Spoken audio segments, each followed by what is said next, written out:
Hello friends, in this video we will discuss about the process of RNA splicing in eukaryotes.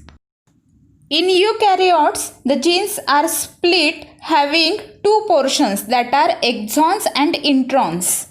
An intron is a portion of gene that does not code for any amino acid and it is not expressed in the protein. Whereas the exons are the parts of the gene sequence that are expressed in the protein. The process of RNA splicing occurs only in eukaryotes because in prokaryotes like bacteria, newly formed RNA do not require further processing because they don't have exons or introns. Their RNA is in ready to use format. Okay, so it occurs only in eukaryotic organisms.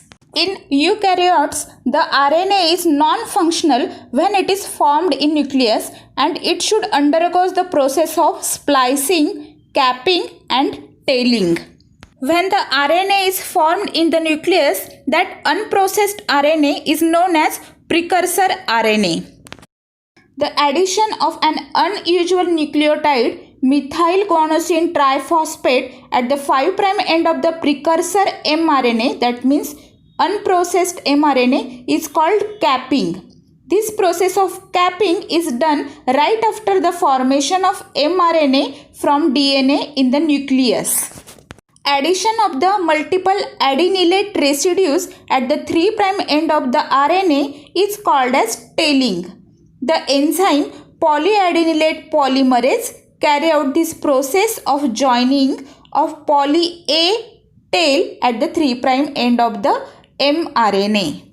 So after the process of capping and tailing, the process of splicing is carried out. As we have discussed earlier that introns are the non-functional part of the genes, that means they are not expressed in the proteins. So removal of introns from precursor mRNA is called splicing. If the introns are not removed, the RNA would be translated into a non-functional protein. Splicing is catalyzed by a spliceosome. So spliceosome is a large RNA protein complex. Splicing occurs in the nucleus before the RNA migrates to the cytoplasm.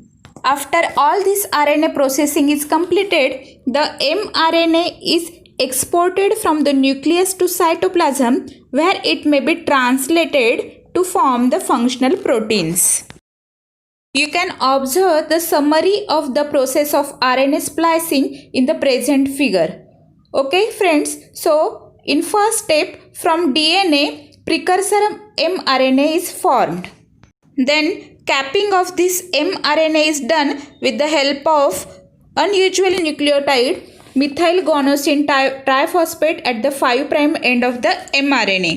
Later, poly A tail is added with the help of enzyme polyadenylate polymerase. This process is known as tailing. And finally, introns are removed with the help of spliceosome, and this process is known as splicing. And ultimately, non-functional mRNA is converted into the functional mRNA and it is transported to the cytoplasm. Friends, hope you get the general process of RNA splicing. Thank you.